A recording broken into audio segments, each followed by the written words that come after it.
I think very few people, even if they would venture to my website, would have the courage to look at a couple of the detailed, excuse me, if you're looking at project finance, you might want to look at the kind of basics, but going to one of these to really see how sculpting works with multiple debt issues, or in this case, sculpting to meet the average debt life. Oh my God, would you want to go to that crap? And it's hard to explain. And I made a couple of videos on it. I've got my little thing open here. I've got to close. And I'm going to talk about this because I'm going to try to teach it in a class. Now, I had somebody in my class who said, if you want to teach something, stop with the goddamn Excel. Tell me some simple things, how it works. So this is the case where you have perhaps a debt to capital, maybe 80% debt to capital, and that drives the amount of the debt. Not the debt size is not driven by the DSCR. So that's what I kind of say here. And coming up with the repayment pattern that is sculpted in such a case where you meet a minimum DSCR that's prescribed by some kind of negotiation is the tricky thing, because it's not some simple formula anymore. You have to go further when you do some modeling. So I'm going to put some extra files here. I'm not really finished with this little page. When you actually go to the website, if you do, which would be a shock, you'll see something a little bit different. But I'm starting with a really, really, really simple example. And the biggest simple thing about this is that the interest rate is 0, and that we have 4 years of totally flat cash flow for 100, and we have a debt maturity of 3 years, and that makes it pretty simple, and a DSCR of 2 times. And we're going to compute something called the average loan life. So I'm going to start this, and I'm going to even give you the file. I don't know why you really want the file. But if we have a minimum debt service coverage of 2 times, I'm going to try to do this all from the... I just had to swallow because it's early in the morning. I'm at my hotel in Hackney with no windows. Excuse me. Here are assumptions, and I also give you a debt life assumption. That's the one thing that's a little bit different. Now, if the DSCR is 2, and we use our normal kind of sculpting, we'd say, here's our CFADS. And then the debt service of 2 says, okay, let's take our CFADS, divide it by 2 to get the 50, and do that only over 3 periods. And when you take 50, the net present value of 50 at an interest rate of 0, I hope some people know that the NPV at 0 is the same as the sum. That's what I do to make it really, really simple. And then you can take 50 times 1 is 50, 50 times 2 is 100. So if I take 50 plus 100, I get 150. And then I take 50 times 3, that's another 150, I get 300.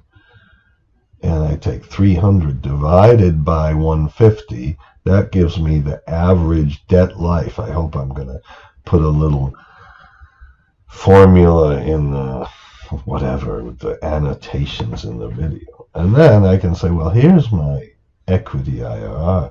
I'm going to assume a project cost of 250, and I get 150 from the debt. So that means my outflow of equity cash flow is 250 to buy this stuff minus 150 for our debt.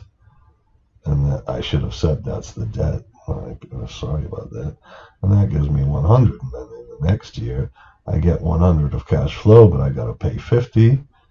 I get 100 in cash flow, but I got to pay 50. In the fourth year, I got 100 in cash flow. I don't have to pay 50.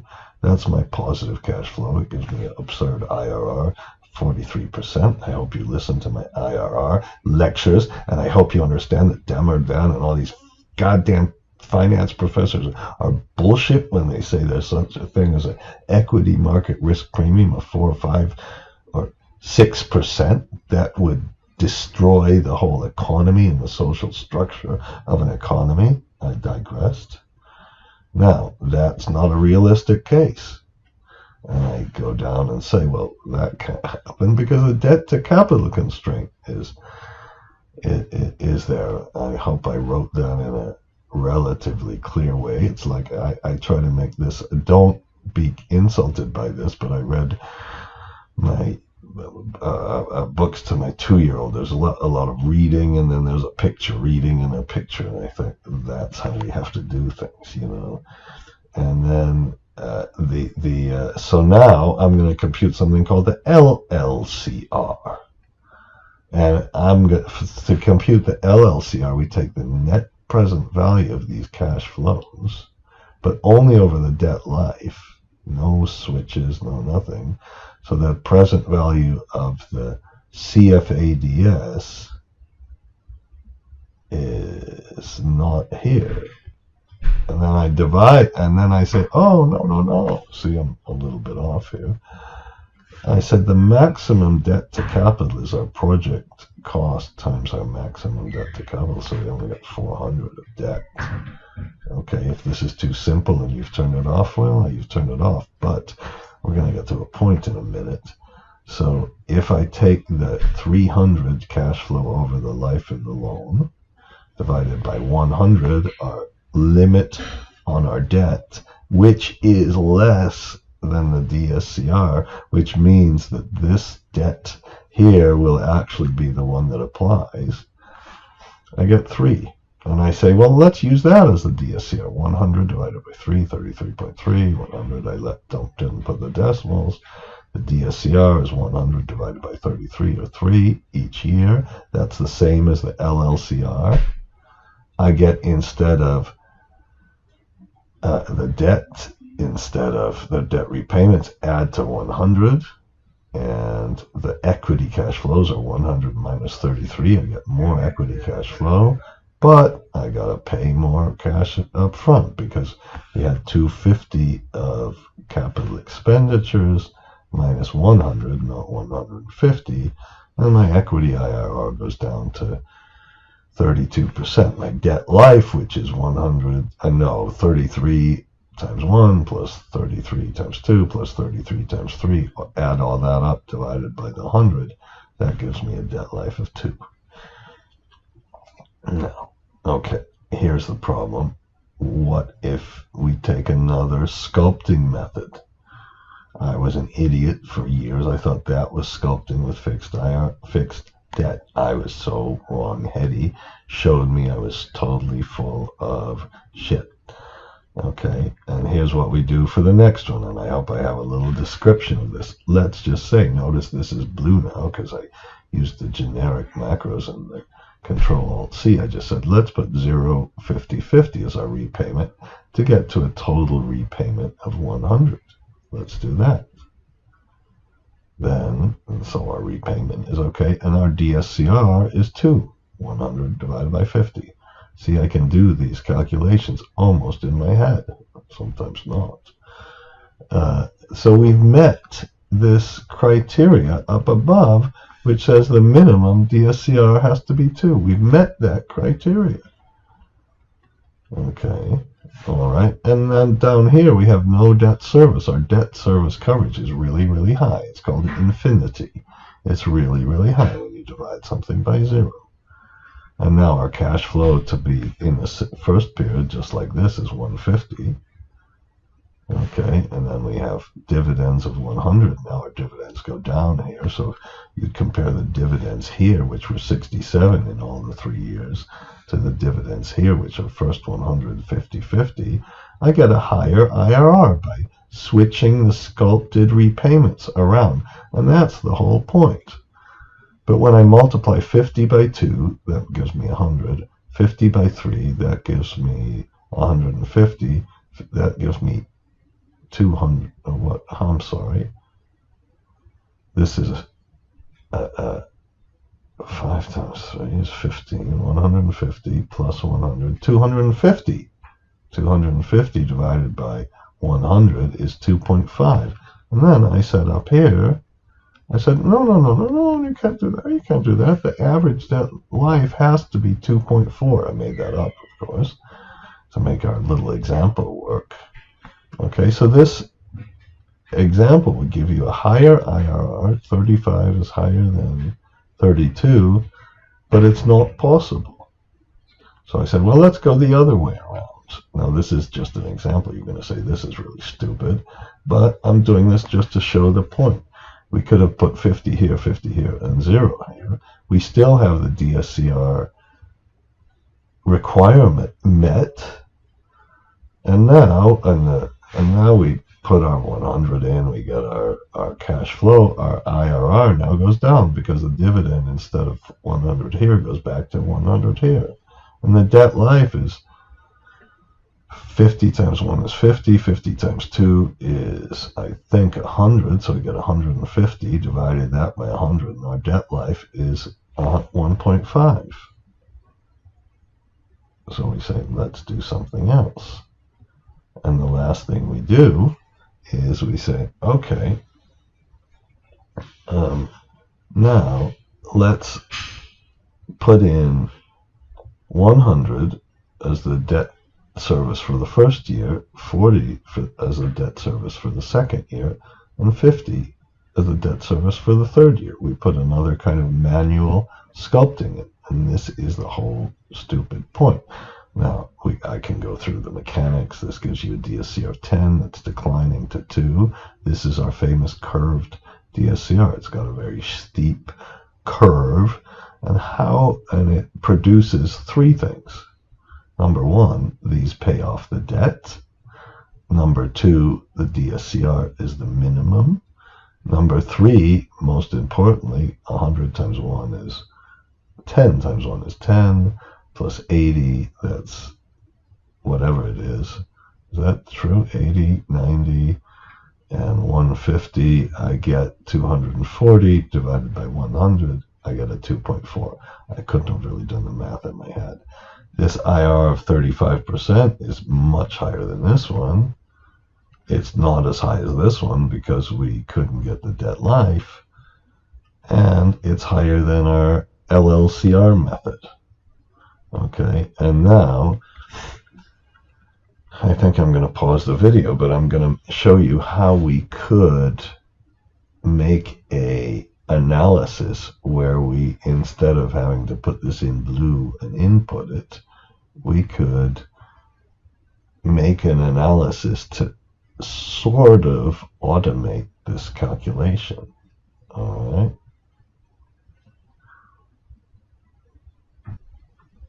Now, I'm going to, don't worry about the reference. I switched it to Excel. Don't worry about the references, please. Okay, I've got our assumptions that we described earlier. And we have 100 of debt. And first, let's put Alt-EIS, enter. That's how fast you should do it. Alt-EIS, enter. Okay.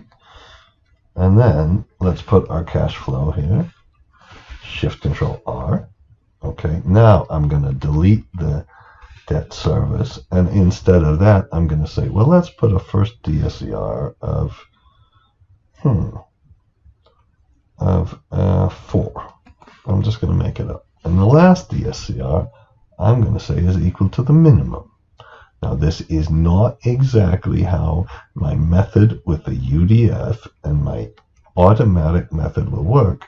This DSCR in the middle is going to come from a goal seek. Now, this is kind of like what I'm doing. In the UDF, I used a dynamic goal seek. It's so exciting.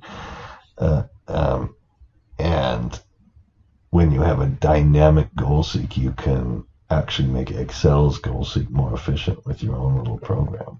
So, God, I'm excited. So, I'm going to put an equal sign instead on the DSCR. I'm going to start here. And this one, I'm afraid I better put something like 2.5 or something up first. No, I'm going to press Shift Control 7 because that's going to come from the goal seek. And then I'm going to put the minimum DSCR, which you might never get, by the way, when you do this. And then you say, okay, let's take the debt service as the 100 divided by our DSCR. That's the classic formula. Okay, now I suppose I better press Control Alt C and get, show what's really in input. These come from here. Okay, and then our equity cash flow is our, we can put a minus on the 250. That's how much we have to spend plus the amount we get from the debt. And there's our number. But the problem is when we sum up all of the debt repayments, which, remember, that was our big assumption, they're all zero, we don't get the right amount. So we can put a difference here of this minus this 100. And you know what I better do is name this range diff. And I better name the middle. I'll put mid DSCR. I don't know why. I seem to put two diffs F0 all the time. And maybe there's a reason psychologically I do that. Now, if we make a goal seek, we go to data and what if analysis. Where the hell is that? Here it is. Oh, I found it. And then we go to goal seek. But you should say, no. Whenever you make a goal seek, press Shift Control M. And whenever you do a goal seek, you should always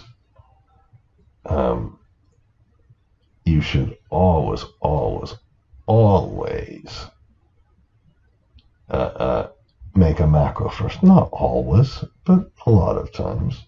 That's my first macro. I remember where I was. My first macro. It's like, you remember where you were when John Lennon was shot or something. You don't do that because you were too young. And then we make the difference equal to 0. That was a sad day, a lot sadder than politicians being shot. It said the difference to 0 by changing this middle 1. And we press OK. And then we stop the macro. And the first thing maybe you want to do before we even look at this macro is let's go to the macros and let's edit it and make sure it always puts this shit in the beginning. And you say range DIFF equals 0 by changing the mid DSCR. Okay. And now we can make a little button even to do that. And this was my very first macro I ever made, and it's still the best macro of all time because you don't have to rerun the goal seek all the time. So now what we do here, we have a debt life of 2.25, and remember we take a sum product of the debt service and compare it to the debt. Okay, and now let's take our first year DSCR and say our first year DSCR is 5. And then it comes up with a difference, so we have to run the macro. And we get a difference of 2.3. And we can keep changing this 5. Wouldn't it be nice to make a little data table where we have, let's start with 15 and go down and put this -1, go to 14 and go all the way down. Oh, we have to go a lot lower than that, don't we? I guess I can press Alt-EIS and put a -1 and enter. Well, that was too much. We could never make it less than the minimum DSCR. And we'll just go through and do all these goal seeks. Now, it's very possible that the goal seek won't work in one of two of these, but this would be the, so when we do this, I'm going to do show you the VBA row start, row end, and it's just a one-way data table. This is so easy. If you put equal row, oh, stupid thing, and oh, shit. Okay, and we put the row here. That's our first row, and we have to do one thing which is crucial, is remember that you named it row underscore start and row underscore end. So you select this one and press Shift Control F3, and you get the left column, and then you're going to make a data table on this, and all we're going to do is do a little macro where we say, okay, for row, it's a sub, a table, and then we go for row equal range. Don't forget the range, row start to range row end. Okay, and then after we do that, we say, okay, well, the one thing we got to do is make the first DSCR. That's our first DSCR. Our first DSCR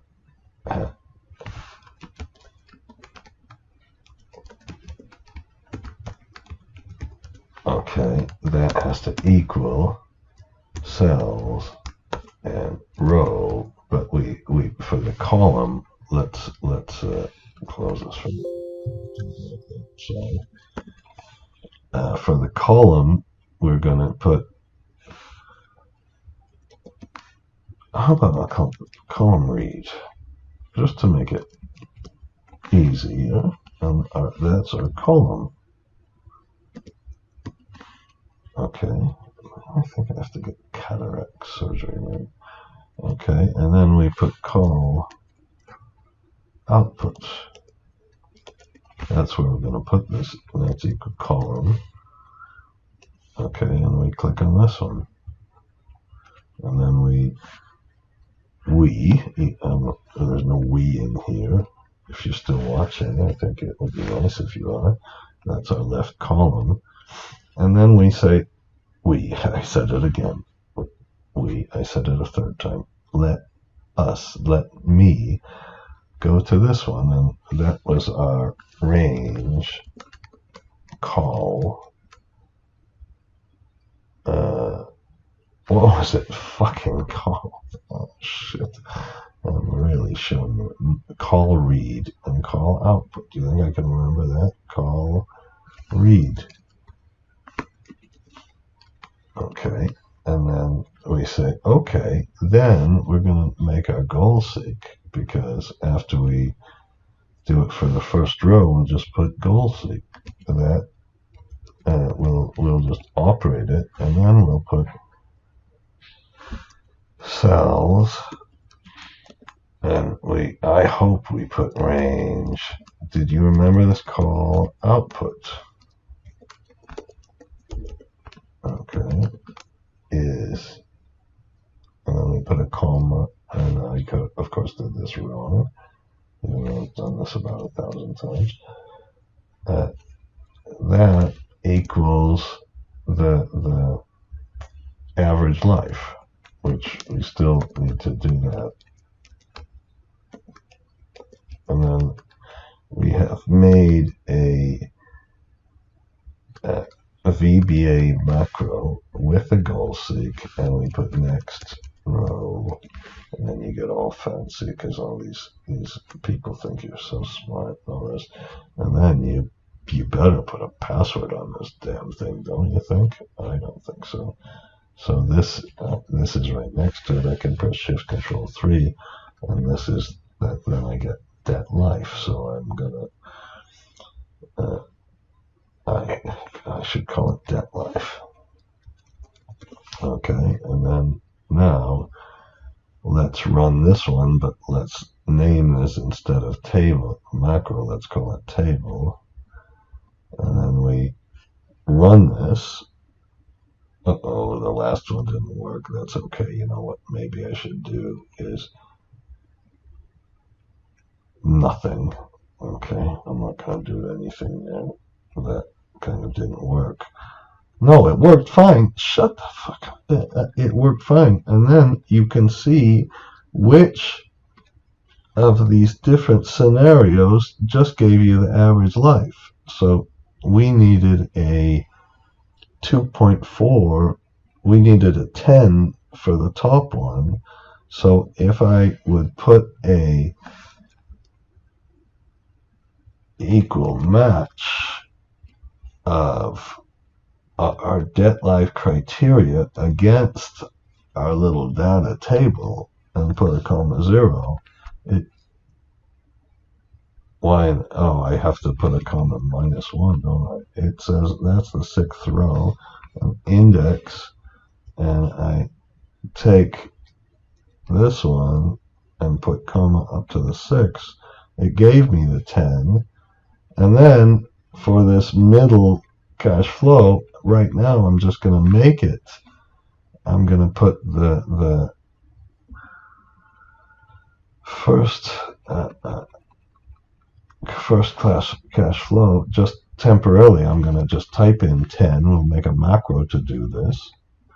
And then for the middle cash flow, we'll put in a temporary number like 2, and then we'll run our goal seek again. Okay.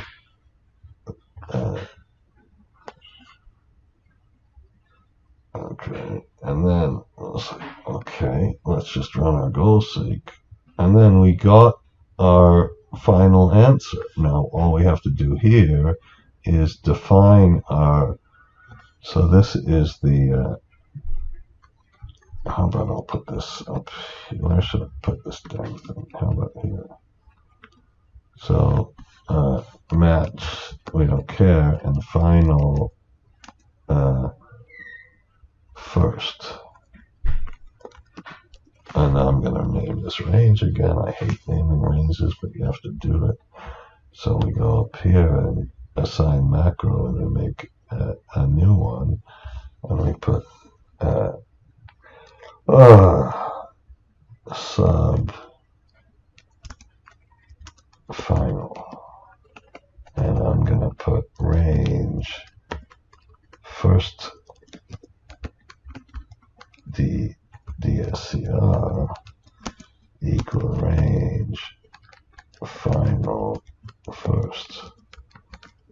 Okay, and then after that, I'm going to run my goal seek. Okay, and I think that might be all I have to do. So let's do the first one. This will be run test life. How about that? What we do there is we go through this one and we do the same thing. We go through it all, and then you put it here and put final. You could, I suppose, put this together, couldn't you? And I did something wrong. It's supposed to be, this was final first, right? Did I name this range? I thought I did. Okay, and what did I do? Final first. First DSCR. Oh, I know what I didn't do. Stupid thing. I didn't assign the macro. Okay, I do that, and then we have our number. Let's do it again. We test it all out. We put final. We could have put it together. I'm not going to. I'm going to do something else. I'm going to stop this video. And this is not exactly how we're going to do it, but it gives you a